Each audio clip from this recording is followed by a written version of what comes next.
Hello everybody and welcome to a late edition of Charts with Dan. Don't check your calendar. Yes, it is a Wednesday. This is sort of the beginning of the wedding-related travel disruptions as we're getting closer and closer to the day. I also spent a big chunk of yesterday trying to get to the bottom of another situation, and my plan is to tell you much more about that tomorrow. I have a story to share with you. But before we get to that, let's look at the weekend box office. It was the second worst weekend of the year at the box office, led by the premiere of A Haunting in Venice, but A Haunting in Venice did not top the box office this weekend. It was a very, very close race, but the number one film was The Nun 2, which did not have the huge horror movie slide that we often see. It dropped just 55.4% in week 2, which means it was able to hold on to that number one spot by about over $200,000 at $14.5 million. The Nun 2 is currently at $56.3 million total. A Haunting in Venice debuts at $14.2 million, ahead of Death on the Nile, which was the last Poirot movie, although it was a much different situation theatrically as theaters were reopening. I think you could call this a soft opening for A Haunting in Venice. I think the only saving factor here is that the budget was around reportedly $60 million, but another financial disappointment for a Disney-based film. This one was released under 20th Century Studios, still a division of Disney. In third place was The Equalizer 3, which dropped 39.8% in its third weekend for a $7.2 million weekend total. Its total is now at almost $75 million domestically. My Big Fat Greek Wedding 3 does not have the staying power of the movie that birthed the franchise, a 52.5% drop in its second week for a $4.7 million weekend total. Barbie sticking around in the top 5, dropping 33%, the best hold in the top 5 at $3.8 million. Its domestic total is now eclipsed $625 million. Blue Beetle comes in sixth place at $2.5 million, a very close race here between numbers 6, 7, 8, and 9. The total for Blue Beetle domestically now at about $67.3 million. At $2.4 million is the second weekend of Juwan, which dropped 60.7% for a $12.1 million domestic total. Gran Turismo dropped 32.4% for a $2.3 million total and a $39.4 million domestic total. Then we have Oppenheimer at $2,095,000 in its ninth week, a 32% drop, and a domestic total at over $318 million. And then Teenage Mutant Ninja Turtles Mutant Mayhem, only about $70,000 behind Oppenheimer for a $114.1 million domestic total and a weekend total of just over $2 million. Ninja Turtles did have the best hold of any movie in the top 10. Dropping out of the top 10 after 2 weeks in wide release was Bottoms. It had that 1 week limited release opening, then 2 weeks in the top 10, now outside of the top 10. And looking at the most theaters lost for this past weekend, Strays leads the way. It dropped 739 theaters. That dropped its theater count about in half. It's now out of wide release at 761 theaters total. Meg 2 The Trench drops 598 theaters. It has also dropped out of wide release. It is under that 1,000 theater barrier. It's at 976 theaters. Gran Turismo drops 563 theaters. It's down to 2,200 theaters total. Elemental drops another 455 theaters. It's at 255 total. And then The Equalizer 3 beginning to shed its theaters. 437 lost this past weekend, but it's still in over 3,500 theaters in the domestic market. When we look at what I call the road to recovery, this is the weekend box office total versus the averages for 2021 and 2022, and then 2015 through 2019, the 5 years pre-pandemic. And sadly, the box office total for this past weekend was very close to where we have been post theaters reopening after the COVID-19 pandemic, actually very close to the average, where the highest grossing film in the years 2021 and 2022 was the second weekend of Shang-Chi and the Legend of the Ten Rings. The highest grossing film for 2015 through 2019 was the second weekend of Stephen King's It, but this was also a high-profile weekend for other films, so very much near, as far as box office figures go, where we have been and not where we want to be, or at least getting close to where we want to be. Part of it is that there were movies that were cleared off of the release schedule. I believe Challengers, the Luca Guadagnino movie starring Zendaya, was supposed to open this past weekend, and I think given the potential social media buzz, we could have had a sleeper hit, certainly a better performer than we saw at the box office this past weekend. So we are definitely now seeing the effects of the writer's strike and the SAG-AFTRA strike on the box office, because we are getting into the teeth of the season where movies like Challengers and Kraven the Hunter and Dune Part 2 have now been pushed off of the schedule, and we're going to see things looking a lot more like they have been the last couple years and not what they were like as we rounded into 2020. Looking outside the domestic marketplace internationally, so this is all markets except for the United States and Canada, The Nun 2 is the highest grossing international film at $30.1 million, followed by A Haunting in Venice at $22.7 million. Jawan is number third with $15.2 million, followed by Expendables, which is what I'm going to call the movie because that's what it calls itself, at $10.9 million, getting a jump on its domestic debut, which happens this weekend. And then Oppenheimer in fifth place at $10.7 million internationally. When you combine the domestic number and the international number, you get our top 5 films worldwide. And The Nun 2 was the highest grossing film worldwide, $44.6 million, a 47.7% drop. So it held better worldwide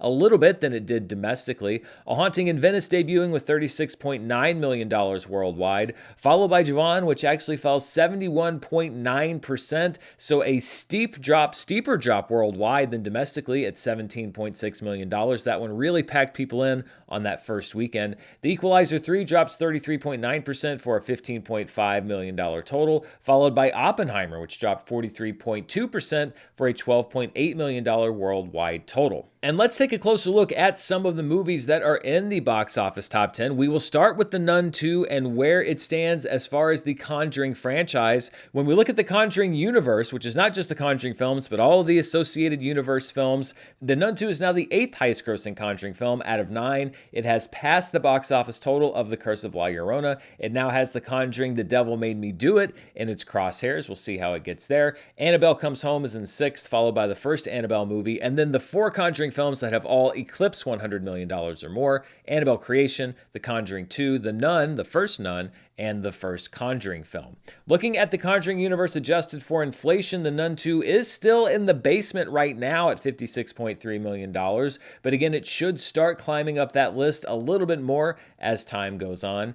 And looking at the Conjuring universe as far as worldwide gross, The Nun 2 is now healthily ahead of The Curse of La Llorona, and it is gaining quickly on The Conjuring, The Devil Made Me Do It. It should be at $200 million worldwide. I don't know if it's going to be one of the biggest movies in the Conjuring universe. I don't think it is, but these movies are all made for such low budget points that even if it is a big drop off from the best of the franchise, we don't have a Mission Impossible type situation. It just means that the profit margin is that much lower, but still a very healthy profit. A Haunting in Venice was the latest offering for Kenneth Branagh, both in front of and behind the camera. So let's look at his debuts over the years in both of those roles. So this is one or the other or both, as an actor and or a director. His highest debut was as an actor back in 2002 with Harry Potter and the Chamber of Secrets, which opened to $88.3 million. It would be closer to 150 if you were to adjust that number for inflation. In second place is this year's Oppenheimer. He doesn't have a big role, but he is in it at $82.4 million. Then two turns behind the camera, 2015's Cinderella at $67.8 million, and right behind 2011's Thor at $65.7 million. And then in fifth place is Christopher Nolan's Dunkirk at $50.5 million.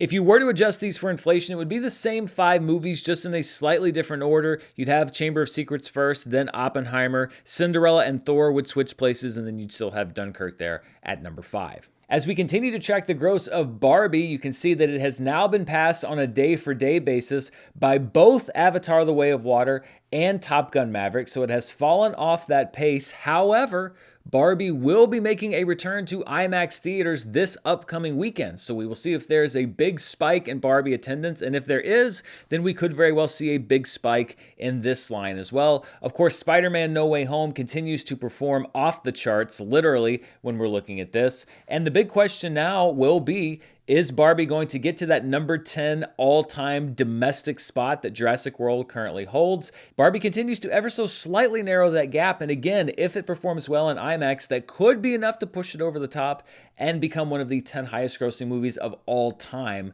domestically. One movie that continues to set marks is Oppenheimer. It is no longer in the top 5, but it is still doing well, not just domestically, but especially internationally and worldwide. It is now past $900 million, and it has passed Bohemian Rhapsody to become the highest grossing biopic ever worldwide at $912.6 million. Bohemian Rhapsody now in second place at $910.8 million. Those are easily the two highest grossing biopics of all time worldwide. American Sniper is in third with $547.3 million. The Revenant is right behind at $532.9 million. And then The Greatest Showman, a loose biopic of P.T. Barnum, is in fifth place at $430.5 million.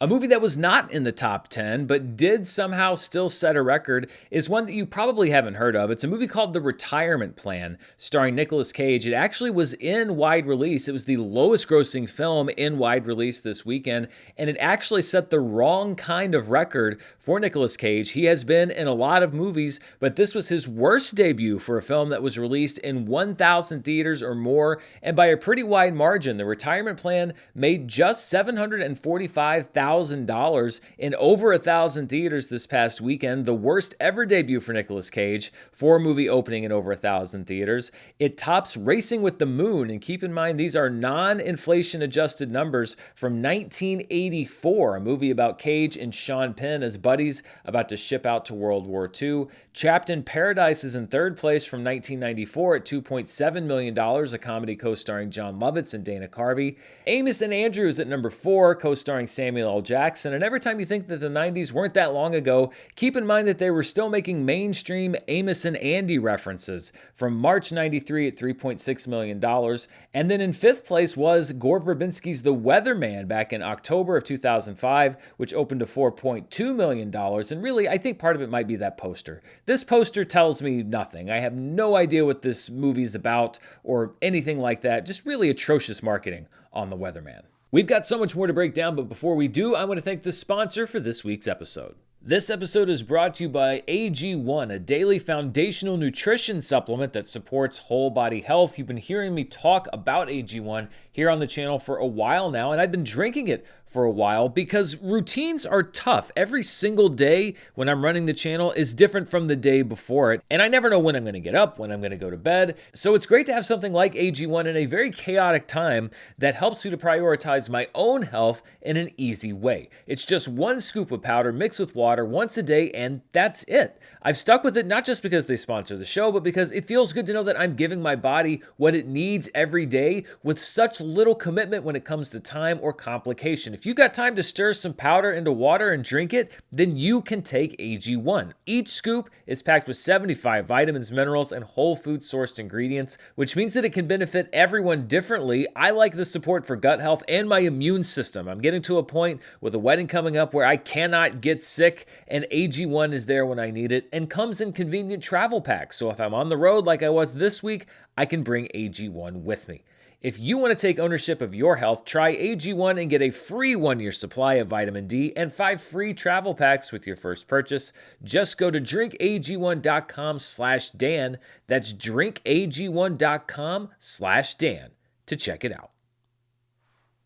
Let's look now at the per theater averages for the domestic box office this past weekend, and the best movie per theater was Dumb Money. This is the story of the GameStop stock shorting saga back when the pandemic was actually still actively happening. It will be expanding into wide release in these next couple of weeks, but it brings in just over $27,000 in 8 theaters, which seems like, to my money, a little bit of a soft debut given the stars involved, given the subject matter. I would have thought that more people would have shown up for the film. None of the stars of the movie are out there doing publicity. Seth Rogen, I think, would probably be out there. Paul Dano would be out there.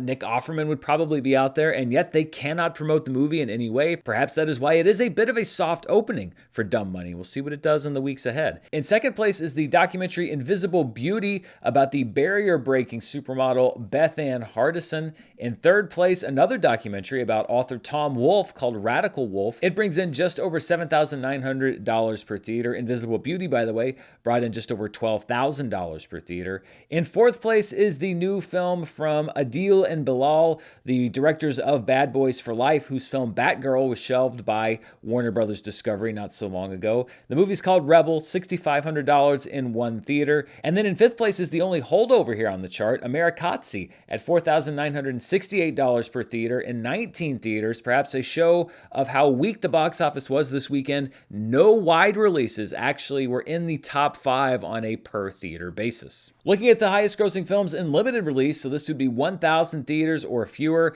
Jawan is at number 1 at $2.4 million in 777 theaters, easily the top grossing film in limited release. In second place is what looks to be a very strange movie called Camp Hideout. It played in 848 theaters for a total of just under $500,000. Then Miss Shetty, Mr. Polischetti in an unknown number of theaters in its second week, bringing in $262,000. Dumb Money in fourth place, playing in 8 theaters, brings in $220,000. And then another movie with a very soft opening, The Inventor. It had Marion Cotillard, Daisy Ridley, Stephen Fry on board as voices, but generating very little excitement amongst audiences. $190,000 in 700 theaters. That is a very, very bad opening weekend.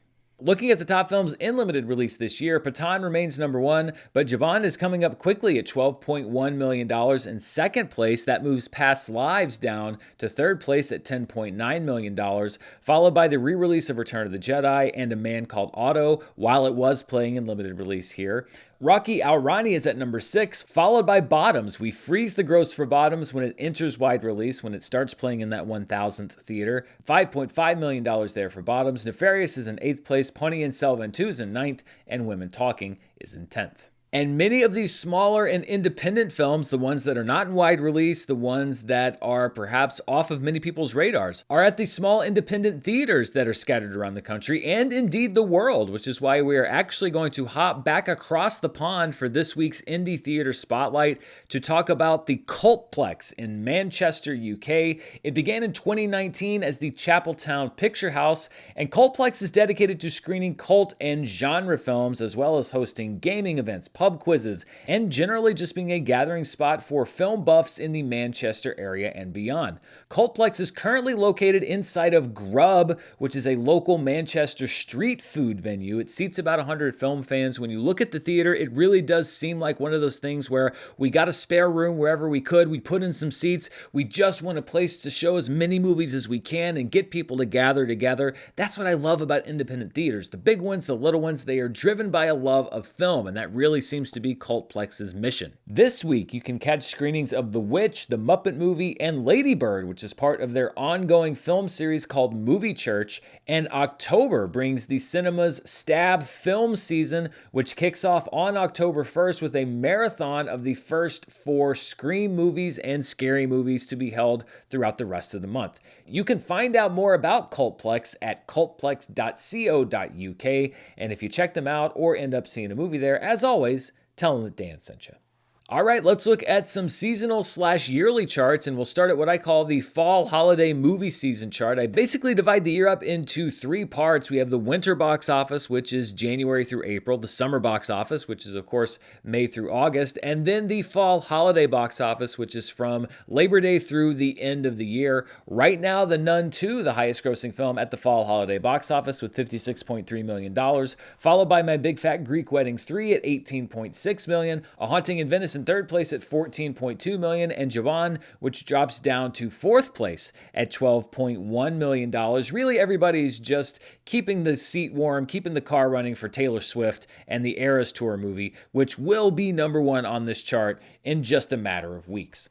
Looking at the highest grossing films domestically for 2023, no change since last week because really we haven't had any big movies come out. Barbie, of course, number 1, followed by the Super Mario Brothers movie and Spider-Man Across the Spider-Verse. Guardians of the the Galaxy Volume 3 is in 4th place, followed by Oppenheimer in 5th, The Little Mermaid's in 6th, followed by Ant-Man and the Wasp: Quantumania, John Wick Chapter 4, Sound of Freedom, and Indiana Jones and the Dial of Destiny, although Mission Impossible Dead Reckoning Part 1 is trying to become the second unwieldy named movie to take that number 10 spot away from the Dial of Destiny. We'll see if it's able to close that gap. Looking at the top grossing films worldwide, Barbie is now over $1.4 billion, ahead of the Super Mario Bros. Movie, which is at $1.36 billion. Oppenheimer is at $912.6 million. Can it make that billion-dollar mark? It's going to have to keep chugging along through the rest of the fall season into awards season, but it just keeps going. Guardians of the Galaxy Volume 3 is in 4th with $845.5 million, followed by Fast X at $714.5 million.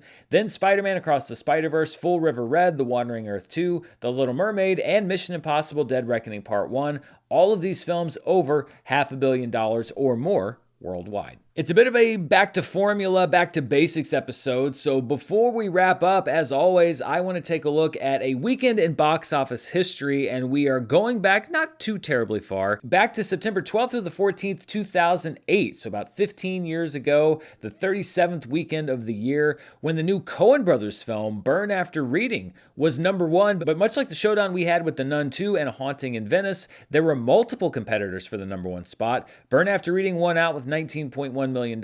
Its final total was around $60 million domestic, followed by Tyler Perry's The Family That Prays, which brought in $17.3 million on its way to a final domestic total of $37.1 million. Remember when you used to get excited about Robert De Niro and Al Pacino doing a movie together? Well, Righteous Kill opened at $16.2 million back in 2008 for a domestic total right around $40 million eventually. And then in 4th place, another new film. The top 4 movies were all new entries. The Women, which was directed and written by Diane English, was at $10.1 million. It had a domestic total of $26.9 million. In 5th place is Tropic Thunder. In its 5th week of release, a 42.1% drop for a $4.1 million total. And as much as people still talk about Tropic Thunder, it was a hit, but not a huge hit at the box office. This weekend's total brought it to over $100 million. It ended at about $110.5 million, and yet it has had a longevity that goes beyond the moderate box office success that it had. Of course, we don't like to just leave that money sitting there. I also like to look and see what these weekends would look like if you adjusted them to 2023 dollars. So when we hit that inflation button, we see that Burn After Reading debuts with a 2023 adjusted total of $27.2 million and an adjusted domestic final of just over $86 million. The Family That Prays is at $24.7 million and Righteous Kill is at $23.2 million.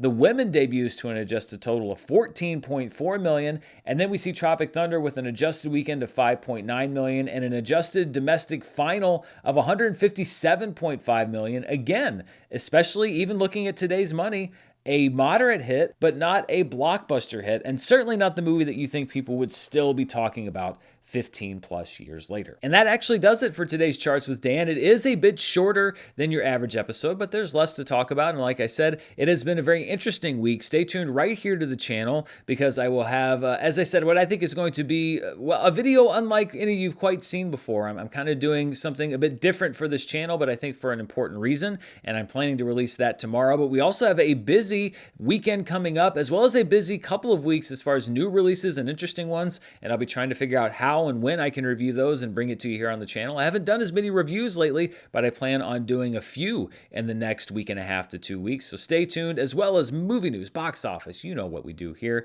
Thank you so much for tuning in. Thank you to AG1 for sponsoring the show. And don't forget that you can find down in the description below links to donate to the Entertainment Community Fund, as well as the Go for PAs Alliance. I am splitting 5% of the ad revenue of this channel for the duration of the strikes to both of these different resources for people that are out of work. You can also find things like the link on how to do Cameo for me down in the description below, because that's a fun thing I've been doing lately. Thank you so much for spending part of your day here with me. Until next time, stay safe, and I'll see you then. Bye.